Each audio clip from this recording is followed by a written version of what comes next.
Hello friends, welcome to my YouTube channel. Friends, today I am discussing properties of arithmetic progression. Okay, तो जो समांतर श्रेणी होती है उसमें कुछ प्रॉपर्टीज़ हैं और उन्हीं प्रॉपर्टीज़ के बेस्ड काफ़ी क्वेश्चंस आपके पूछे जाते हैं यूपी बीटी में। और आपका जो अपकमिंग एग्ज़ाम आरआरबी एनटीपीसी का है या फिर आपका एनटीए नेट है, इस प्रकार के एग्ज़ाम जैसे इसरो है, एसएससी सीजीएल है, या आपके टीजीटी पीजीटी और पीआरटी के रिगार्डिंग जो भी कॉम्पिटिटिव एग्ज़ाम्स हैं उसमें काफ़ी इंपॉर्टेंट क्वेश्चंस आपके एपी से रिलेटेड पूछे जाते हैं। तो ये क्वेश्चंस आप अच्छे से प्रिपेयर कर लीजिए। इस प्रकार से क्वेश्चन पूछा जाता है आपके एग्ज़ाम में है और आपकी प्रिपरेशन अच्छी हो जाएगी। और इन क्वेश्चंस को आप अच्छे से अंडरस्टैंड करके टाइम टू टाइम रिवाइज करते रहना और आपके एग्ज़ाम में जब क्वेश्चन यहाँ पाएंगे तो अच्छे से एक्यूरेट टाइम में आप सॉल्व कर लोगे, ठीक है। और आपका पेपर अच्छा हो जाएगा और आप जो भी ड्रीम्स देखे हैं वो आपके ड्रीम्स डेफिनेटली फुलफिल होंगे। ओके, तो चलिए स्टार्ट करते हैं आपका प्रॉपर्टीज ऑफ अरिथमेटिक प्रोग्रेशन। तो इसमें आप प्रॉपर्टीज़ हैं, यदि समांतर श्रेणी के प्रत्येक पद में एक ही राशि जोड़ी या घटाई जाए तो आपकी जो नई श्रेणी भी समांतर श्रेणी होगी तथा पदों का मान तो परिवर्तित होगा परंतु सार अंतर जो है डिफरेंस वो अपरिवर्तित रहेगा, वो बिल्कुल सेम रहेगा, ठीक है। तो ये प्रॉपर्टी नंबर 1 थी। इसके बाद दूसरी प्रॉपर्टी है, यदि समांतर श्रेणी के प्रत्येक पद में एक ही राशि से गुणा या भाग दिया जाए तो नई बनी श्रेणी भी समांतर श्रेणी होगी तथा पदों के मान और सार व अंतर परिवर्तित हो जाएंगे, ठीक है। तो ये आपकी नई प्रॉपर्टी दूसरी है कि अगर एपी सीरीज में प्रत्येक पद में एक ही राशि का गुणा या भाग दिया जाए तो नई जो श्रेणी बनेगी उसमें वो श्रेणी आपकी एपी ही होगी तथा पद जो उसमें टर्म होंगे उनके मान और जो डिफरेंस है वो डिफरेंट हो जाएगा। ओके, नेक्स्ट आपकी तीसरी कंडीशन है, दो समांतर श्रेणियों के संगत पदों को जोड़ने या घटाने पर श्रेणी भी समांतर श्रेणी होगी, ठीक है। तो ये भी काफ़ी इंपॉर्टेंट है, अगर आपकी दो समांतर श्रेणियां हैं तो उनके संगत पदों को जोड़ना या घटाने पर श्रेणी जो आपको प्राप्त होगी वो भी समांतर श्रेणी यानी एपी ही होगी। ओके, तो अब हम क्वेश्चन देखते हैं इसके रिगार्डिंग जो आपके एग्ज़ाम के पॉइंट ऑफ व्यू से काफ़ी इंपॉर्टेंट है। तो आपका क्वेश्चन है, यदि तीन संख्याएं a, b, c समांतर श्रेणी में हों तो सिद्ध करो कि a by b c a by c a a by b भी समांतर श्रेणी में होंगे। तो ये काफ़ी इंपॉर्टेंट क्वेश्चन है, आपका यूपी बीटी में पूछा गया है। आपके जो कॉम्पिटिटिव एग्ज़ाम होता है उसमें एंट्रेंस एग्ज़ाम उसमें पूछा गया था, यदि तीन संख्याएं a, b, c समांतर श्रेणी में हों तो सिद्ध करो कि 1/BC, 1/CA, 1/AB भी समांतर श्रेणी में होंगी, ठीक है। तो इसको सलूशन ये देखते हैं।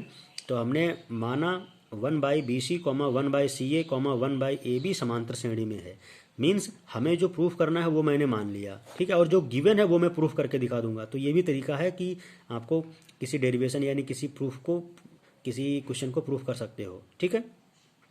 जैसे आपको अगर प्रूफ करना हो कि राम इज ऑनेस्ट पर्सन, ठीक है, तो आप ये प्रूफ कर दीजिए कि राम डिसऑनेस्ट पर्सन नहीं है, तो ऑब्वियसली क्या है, राम ऑनेस्ट पर्सन हो गया, ठीक है। तो इस प्रकार का आप इस प्रकार से सोल्यूशन किया कर सकते हो, ठीक है।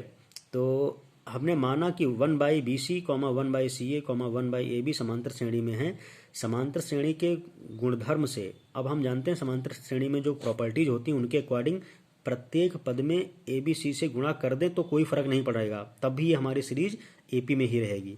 तो हमने क्या किया, हर पद में ए बी सी से गुणा कर दिया। तो ए बी सी से गुणा कर दिया तो हमारा जो सीरीज बनी वो a b c by b c, a b c by c a, a b c बटे ए बी, यानी इस प्रकार की श्रेणी बनेगी, वो भी समांतर श्रेणी में होगी, ठीक। ये प्रॉपर्टी मैंने अभी आपको बताया। अतः अब आप देखिए इसको सॉल्व कर कीजिए, बी सी से बी सी कट गया, ए और सी आपका सी ए से कट गए, ए और बी आपका ए बी से कट गया, तो बचा आपका क्या, अतः ए, बी, सी भी समांतर श्रेणी में है। और ये आपका क्वेश्चन में दे रखा था, तो हमने जो प्रूफ करना था उसको मान लिया और जो गिवन था उसको प्रूफ कर दिया। तो इसका मतलब हमारा ये क्वेश्चन प्रूफ हो गया, सॉल्व हो गया, ठीक है। अतः ए बी सी समांतर श्रेणी में है, इसीलिए आपका जो 1/BC, 1/CA, 1/AB मैंने माना था वो सही है, ठीक है। तो ये आपका सोल्यूशन है। अगला क्वेश्चन आप देखिए, यूपी बीटी में पूछा गया है इंट्रेंस एग्जाम में, और ये पॉलिटेक्निक के जो रिगार्डिंग स्टूडेंट्स हैं उनके जो एग्ज़ाम होता है एनुअली उसमें क्वेश्चन पूछे जाते हैं। तो उस यूनिवर्सिटी के एग्ज़ाम के पॉइंट ऑफ व्यू से काफ़ी इंपॉर्टेंट है, उन बच्चों के लिए तो बहुत ही गोल्डन है मैथमेटिक्स के रिगार्डिंग ये क्वेश्चंस। तो आप इनको अच्छे से वॉच कीजिए, अपने फ्रेंड्स को जरूर शेयर कर देना, क्योंकि बहुत से बच्चों के पास ये कंटेंट नहीं मिल पाता है, कन्फ्यूजन रहता है इस प्रकार का सोल्यूशन, तो उन तक पहुंच जाएगा तो वो अपनी जो भी स्टडी है अच्छे से कर पाएंगे और आप इस तरीके से उनकी हेल्प कर सकते हो। ओके, और आप अगर किसी की हेल्प करते हो तो डेफिनेटली एक ना एक किसी न किसी दिन आपकी भी हेल्प किसी न किसी माध्यम से डेफिनेटली होती है। ओके, तो यदि संख्याओं, ये आपको क्वेश्चन दे रखा है, यदि संख्याएं a square comma b square comma c square समांतर श्रेणी में हों तो सिद्ध करो कि 1/b+c comma 1/c+a comma 1/a+b समांतर श्रेणी में होंगे। तो आपको ये प्रूफ करना है। तो हमने सलूशन देख रहे हैं, हम सलूशन कर रहे हैं कि हमने उसी अभी जो ऊपर क्वेश्चन मैंने डिस्कस किया उसी तरीके से करेंगे। जो हमें प्रूफ करना है वो हम मान लेंगे और जो गिवन है वो मैं प्रूफ करके दिखा दूंगा, तो हमारा क्वेश्चन सॉल्व हो जाएगा। तो हमने माना 1/b+c comma 1/c+a comma 1/a+b समांतर श्रेणी में है, ये हमने मान लिया। तो 1/c+a माइनस, तो हमें पता है कि अगर समांतर श्रेणी में 1/b+c है और कॉमा 1/c+a कॉमा 1/a+b समांतर श्रेणी में है, तो देखिए ये पहला टर्म है, ये दूसरा टर्म है और ये तीसरा टर्म है। तो हम जानते हैं कि इनके बीच में डिफरेंस बराबर रहेगा, तो इसका मतलब है 1/c+a माइनस 1/b+c बराबर होगा 1/a+b माइनस 1/c+a, इसके बराबर होगा। तो ये मैंने कंडीशन इस प्रकार से रख दी, यानी T2 minus T1 equal to T3 minus T2। ठीक है, तो इसको हमने इस प्रकार से निकाला, तो ये भी आपकी एपी सीरीज की प्रॉपर्टीज है। तो अब इसको बराबर कॉमन हम जो है बराबर करेंगे डिटर्मिनेंट, तो यहाँ पे आपका आ जाएगा c+a इंटू b+c, तो यहाँ पे आपका आ जाएगा देखिए b+c माइनस c और ये माइनस a हो जाएगा। ठीक, इक्वल टू यहाँ पे हम इक्वल करेंगे डिटर्मिनेंट यानी a+b इंटू c+a, तो यहाँ पे आपका आ जाएगा, इस वाले में आपका आ जाएगा c+a minus a minus b। ठीक, तो यहाँ पे आप देखिए minus a plus a cancel हो गया और minus c plus c cancel हो गई, और आपका जो c+a और यहाँ भी आपका c+a था तो ये टर्म कैंसिल हो गया। ओके, तो आपका फाइनली बचा क्या, b minus a upon b+c equal to c minus b upon a+b, ये आपके पास इतना बचा। ठीक है, तो अब आप इसको कैंची की मल्टीप्लाई करोगे तो आपका आएगा b minus a into b+a equal to आपका आ जाएगा c minus b into c+b। ठीक, तो आप ध्यान से देखिए, तो ये आपका क्या है, b square minus a square है, ये आपका क्या है, यानी b minus a b+a multiply में, तो इसका मतलब है ये हम जानते हैं a+b a माइनस b आपका क्या होता है, a square minus b square का फार्मूला होता है, जैसा कि आप देख सकते हो, since a square minus b square बराबर होता है a+b a minus b into में। ठीक है, तो इसीलिए आपका b square minus a square ये हो गया और ये आपका हो गया c square minus b square. ठीक है, हेंस तो इसका मतलब है आपका a square comma b square comma c square समांतर श्रेणी में होंगे। क्यों, क्योंकि आप देख सकते हो ये आपका सेकंड टर्म है, ये पहला टर्म है, ये आपका थर्ड टर्म है, तो यानी सेकंड टर्म माइनस पहला टर्म बराबर आपका है third term minus second term, तो इसलिए आपकी ये जो ए स्क्वायर बी स्क्वायर आपके समांतर श्रेणी में होंगे, हमने ये प्रूफ कर दिया। ओके, अच्छा, इसके बाद आपका नेक्स्ट क्वेश्चन है, ये भी इम्पॉर्टेंट क्वेश्चन है। क्वेश्चन आपका है, समांतर श्रेणी की ऐसी 3 संख्याएं बताइए जिनका योगफल 21 हो तथा अंतिम दो संख्याओं का गुणनफल 63 हो। ठीक है, तो सलूशन आइए देखते हैं इसका। तो हमने ये मान लिया कि हम देखिए इस प्रकार के क्वेश्चन में आपको जो टर्म मानने हैं बहुत सोच समझ के मानने हैं। तो हमने माना कि समांतर श्रेणी में 3 संख्याएं आपकी कौन कौन सी हैं, a माइनस डी, a और a+d, ये 3 आपकी टर्म हैं। ठीक है, तो अब हम जानते हैं कि क्वेश्चन के अकॉर्डिंग क्या दे रखा है, 3 संख्याओं का योगफल जो है वो क्या है, a माइनस यानी 3 संख्याओं का योग यानी a minus D plus a D बराबर 21 है। तो इसको देखिए माइनस डी प्लस डी का आपका कैंसिल हो गया, बचा क्या, a प्लस a यानी 3 इक्वल टू 21, तो a बराबर आपका यहाँ पे 7 आ गया। और इसके बाद आपकी कंडीशन एक और दे रखी क्वेश्चन में है कि लास्ट की 2 संख्याओं का गुणनफल आपका 63 है। तो लास्ट की 2 टर्म कौन से हैं, a इंटू a+d, ये आपका हो गया 63 के बराबर।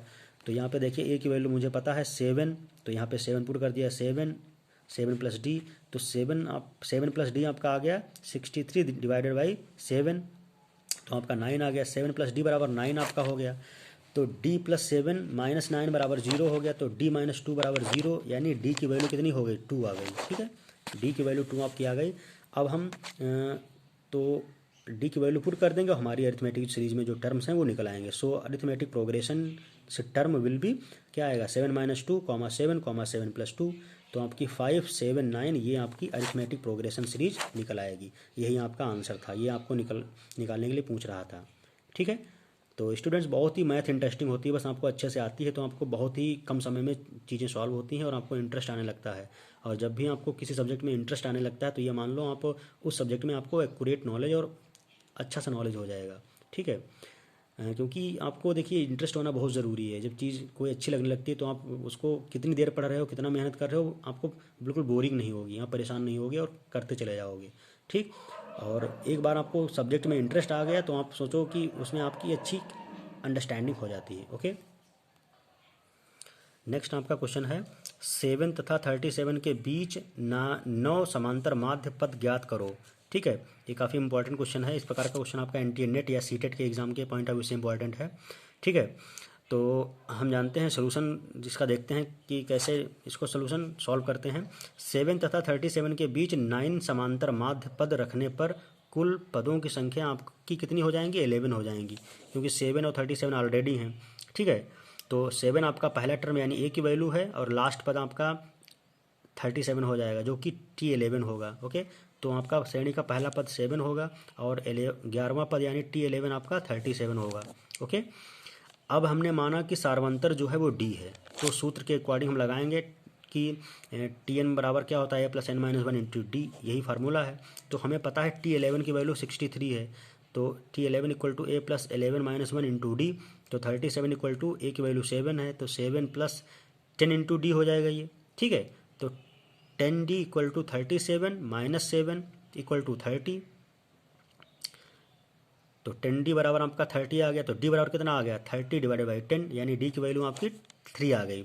ओके, अब हम D की वैल्यू रख देंगे 7, अतः 7 तथा 37 के बीच समांतर माध्य पद आपके क्या आएंगे? 7 + 3, 7 + 6, 7 + 9, 7 + 12, 7 + 15, 7 + 18, 7 + 21, 7 + 24, 7 + 27, ये आपके टर्म होंगे जो कि 7 और 37 के बीच में होंगे। ओके, तो ये आपके 12 जो सॉरी 9 पद जो थे समांतर माध्य वो निकल आए।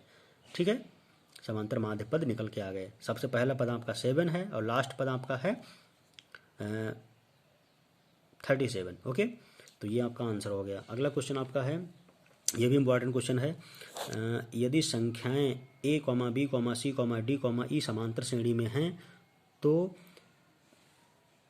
a-4b + 6c - 4d + e का मान ज्ञात कीजिए। तो ये काफ़ी इंपॉर्टेंट क्वेश्चन है। इस प्रकार का आपको समांतर श्रेणी दे देगा और इस प्रकार से कोई अलजेब्रिक एक्सप्रेशन दे देगा, उसको आपको वैल्यू निकालनी होगी।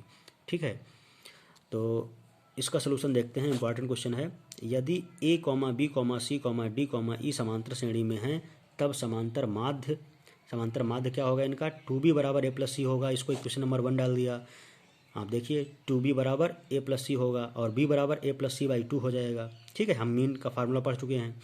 अगला है 2c बराबर, तो 2c बराबर b + d होगा। इसी तरीके से 2d बराबर c + e होगा, 2d बराबर c + e होगा। ये इक्वेशन 1, 2, 3 मैंने डाल दिया।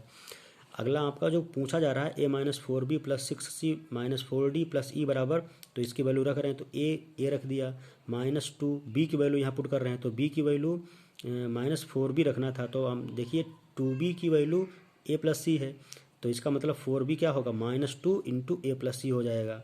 ओके, इसी तरीके से +6c -2, अब आपको माइनस का 4d बनाना था तो 2d की वैल्यू c + e है, तो इसका मतलब है कि 2 × c + e रख दें तो हमारा 4d हो जाएगा। तो माइनस का सिंबल था तो इसलिए -2 × c + e यहाँ पे पुट कर देंगे +e। ठीक, तो ये एक्सप्रेशन हमारा इस फॉर्म में आ गया है, क्योंकि हमने वैल्यू कौन कौन सी पुट की है? 2b बराबर a + c और 2d बराबर c + e, ये वैल्यू पुट की है हमने। ठीक है, तो देखिए इसको सॉल्व कर रहे हैं तो आपका a - 2a - 2c + 6c - 2c - 2e + e, तो इसको सॉल्व करते हैं तो देखिए ध्यान से, आपका 6c प्लस का है और -2c - 2c 4c आपका माइनस का है तो प्लस का 2c बचा। ठीक, और a देखिए माइनस का 2a है, प्लस का a है, तो इसका मतलब माइनस का a बचा, तो माइनस का a + 2c, और आप देखिए बाकी आपकी प्लस की और आपकी माइनस की 2e है, प्लस की e है, तो इसका मतलब माइनस की e बचेगी। ठीक, तो फाइनली आपका -a + 2c - e, ये आपको ये वैल्यू गेट हुई। ये क्वेश्चन नंबर हमने 4 डाल दिया। ठीक, इसको इस प्रकार से डिनोट कर सकते हैं। टू सी यहाँ पे टू सी टर्म लिख लिया और माइनस का ए माइनस का ई, तो माइनस अगर कॉमन ले लें तो हमारा बचेगा ए प्लस ई। ठीक है, तो ये आपकी इक्वेशन एक्चुअली 4 हमने बनाया इसको। ठीक है, ये इक्वेशन आपकी 4 हो गई। अब फ्रॉम एडिंग इक्वेशन 1 एंड 3, तो हम इक्वेशन 1 और 3 को ऐड कर रहे हैं, तो 1 और 3 क्या है, यानी 2b और 2d, तो आपका लेफ्ट हैंड साइड में आएगा 2b प्लस 2d बराबर a प्लस सी प्लस ई। ठीक, तो इसका मतलब है 2b प्लस 2d बराबर a प्लस 2c प्लस ई, ये प्रकार का आपका आ जाएगा। ओके, तो 2b प्लस 2d में हम 2 कॉमन ले लिए, यहाँ पे ले रहे हैं, तो 2 इंटू बी प्लस डी बचेगा हमारा, और ये इक्वल टू में a प्लस 2c प्लस ई हमारा है। तो देखिए यहाँ पे b प्लस डी की वैल्यू रख रहे हैं, तो 2 इंटू बी प्लस डी की वैल्यू 2c है। ठीक, तो 2 इंटू 2c हो गया बराबर 2c प्लस ए प्लस ई। ओके, तो यहाँ पे आपका हो गया 4c, तो 4c माइनस 2c बराबर ए प्लस ई आ गया, तो आपका 4c में से 2c गया तो कितना बचा, 2c बराबर ए प्लस ई। अब ये वैल्यू एक्चुअली पुट कर रहे हैं हम इक्वेशन नंबर 4 में। ठीक, 2c की वैल्यू, तो हम जानते हैं इक्वेशन नंबर 4 क्या था, a minus 4b plus 6c minus 4d plus e बराबर आपका था माइनस ए माइनस ई। तो ये वैल्यू हमने पुट कर दी, तो अब फाइनली क्या हुआ, plus a minus a cut गया, plus e minus e cut गया, यानी 0 आया। अतः जो आपकी फाइनल वैल्यू है a minus 4b plus 6c minus 4d plus e equal to 0, तो ये हमारी वैल्यू जो पूछी जा रही थी, a minus 4b plus 6c minus 4d plus e बराबर क्या आएगा, 0। ठीक है, आप देखिए यहाँ पे हमने 2c की वैल्यू यहाँ पे a प्लस ई रख दी है। ठीक है, 2c हमारा जो पूछा जा रहा था, तो 2c की वैल्यू मैंने पुट कर दी है। ठीक, 2c की value a plus E. Okay, 2c की वैल्यू ए प्लस ई रखोगे तो यहाँ फाइनल कट के 0 आ जाएगा। ठीक है, तो इस प्रकार से आपका आंसर निकल आया। ठीक है, तो ये काफ़ी इंपॉर्टेंट क्वेश्चन हैं, आप फ्रेंड्स इनको अच्छे से प्रैक्टिस करना। प्रैक्टिस आपको कहते हैं ना, practice makes a man perfect, तो आप अच्छा कर जाओगे। ओके, और अपने फ्रेंड्स को एक वीडियो शेयर कर देना, ताकि जो भी बच्चे इस प्रकार के पॉलिटेक्निक या किसी कॉम्पिटिटिव एग्जाम की तैयारी कर रहे हैं, तो उनके लिए AP सीरीज से रिलेटेड जो क्वेश्चन हैं वो पूरे हो जाएँ, सॉल्व कर सकें, और वो अपने कॉम्पिटिटिव एग्जाम को पास कर सकें। ठीक है, इस तरीके से आप उनकी हेल्प कर सकते हो। अगर आप चैनल पहली बार देख रहे हो तो चैनल को सब्सक्राइब कर देना, ताकि, और बेल आइकन को प्रेस कर लेना। जब भी मैं इस प्रकार के इंपॉर्टेंट वीडियोस जो आपके लिए इंपॉर्टेंट हैं वो अपलोड करूँगा, तो आप तक नोटिफिकेशन पहुँच जाए। ठीक है, तो नेक्स्ट जो इंपॉर्टेंट GP सीरीज है या इसके रिगार्डिंग जो भी क्वेश्चन हैं वो मैं अगले वीडियो पे शेयर करूँगा। तब तक के लिए थैंक यू।